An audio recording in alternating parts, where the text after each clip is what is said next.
산은 산이요, 물은 물이다. 이 말은 도대체 무슨 뜻일까?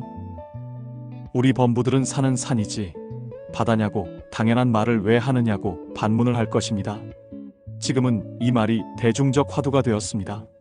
산은 산이요, 물은 물이다의 의미를 경전과 조사에 근거하여 풀어보고 영상의 말미에 실생활에서 어떻게 적용해야 하는지를 설명하고 있습니다.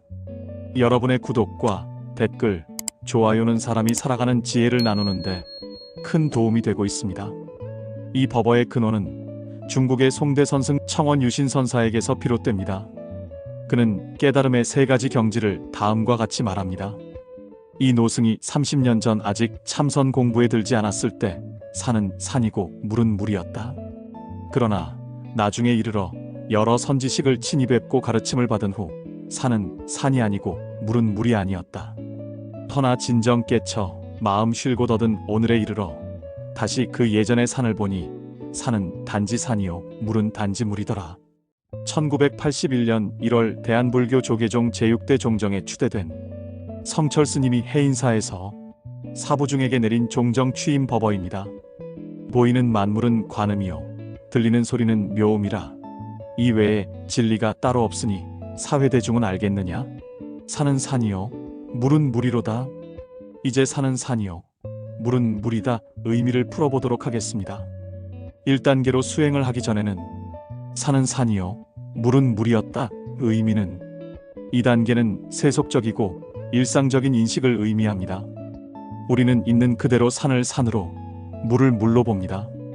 이는 깊은 사유나 깨달음 없이 현상만을 분별하는 상태입니다.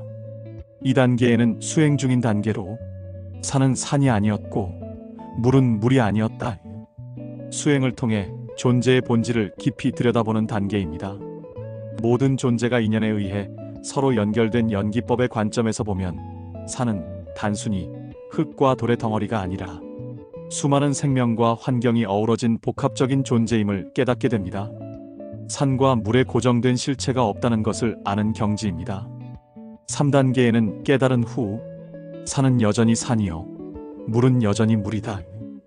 이는 깨달음을 완성한 경지입니다. 모든 것이 공함을 알면서도 동시에 있는 그대로의 현실을 온전히 인정하고 수용하는 상태입니다. 사물의 본질을 꿰뚫어 보면서도 일상적인 모습 그대로 사는 산이고 물은 물임을 보는 지혜로운 시각입니다. 즉 연기법을 통해 산이 아님을 알았지만 결국 그 깨달음이 다시 일상의 현실로 돌아와 모든 것을 있는 그대로 수용하게 되는 것입니다. 경전에서는 다음과 같은 가르침과 연결됩니다. 반야심경에는 색즉시공 공즉시색 사물을 있는 그대로 보는 단계, 공의 지혜로 보는 단계, 그리고 다시 공과 색이 둘이 아님을 아는 단계가 있습니다. 이는 산은 산, 물은 물의 3단계와 상응합니다. 금강경의 응무소주 이생기심의 사국에는 집착하지 않고 마음을 내라는 가르침입니다. 산과 물을 고정된 실체로 보지 않는 단계가 바로 수행의 과정입니다. 화엄경 일즉다 다즉일은 산과 물은 단순히 자연현상이 아니라 우주 전체의 법계가 드러나는 자리라고 설명합니다. 산은 산이요 물은 물이다라는 말은 선사들의 깨달음의 세계를 표현한 것이지만 현실 생활에서도 깊이 적용할 수 있는 지혜를 줍니다. 첫째, 사실을 왜곡하지 않고 그대로 보기. 우리는 흔히 세상을 자기 욕심, 편견, 두려움을 통해 바라봅니다. 예를 들어 직장에서 상사의 한마디가 나를 미워하는 것 같다고 해석됩니다. 사람들의 시선을 실제보다 더 크게 느낍니다. 산은 산, 물은 물은 이런 과잉 해석과 집착을 내려놓고 사실을 사실로 보는 태도입니다.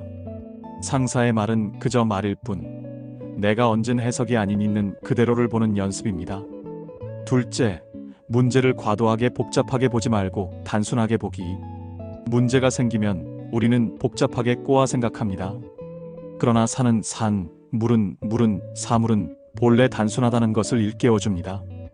일이 잘 안 풀릴 때 내가 무능해서 운이 없어서 다 안 될 거야 라는 복잡한 해석 대신 지금 이 일은 계획이 부족했구나, 다시 준비하면 된다라고 단순히 바라보는 것이 중요합니다. 셋째, 마음 챙김으로 지금 이 순간에 머물기. 선사들의 가르침은 결국 현재에 머무르는 삶입니다. 밥을 먹을 때는 밥을 먹는 일에만, 걷는 순간에는 걷는 일에만, 대화할 때는 상대의 말에만 집중하는 것입니다.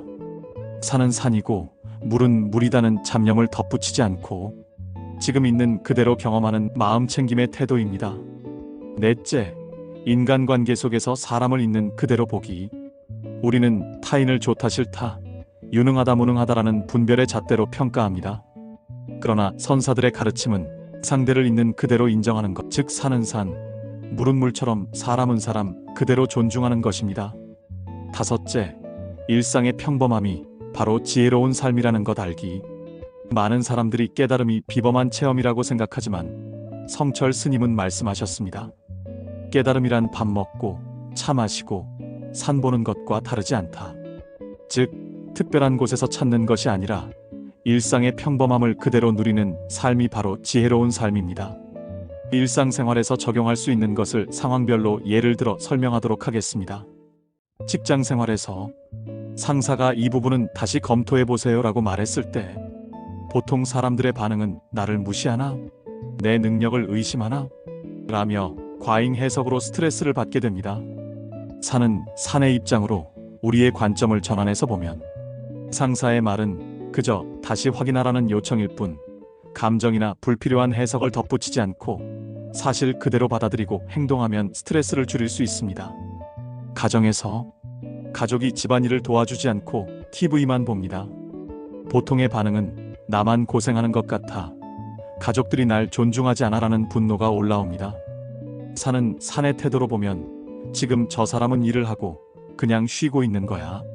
감정적 의미를 덧붙이지 않고 상황을 있는 그대로 보면서 차분히 대화로 부탁할 수 있습니다. 인간관계에서 친구가 약속 시간에 늦었습니다. 날 무시하는구나, 내 시간을 가볍게 보는구나 하면서 분노가 올라옵니다. 늦은 사실은 그냥 늦은 사실일 뿐 길이 막혔구나, 사정이 있었구나 라고 단순하게 받아들이면 불필요한 오해가 줄어듭니다. 자기 자신과의 관계에서 본인이 큰 실수를 했습니다. 나는 왜 이 모양일까? 난 안 돼. 자기 비하를 합니다. 산은 산의 입장으로 보면 실수는 단지 실수일 뿐 이번엔 이런 결과가 나왔구나, 다시 시도하면 된다. 스스로에게 위로를 보냅니다. 산은 산이요, 물은 물이다는 깨달음의 세 단계를 압축적으로 보여주는 화두입니다.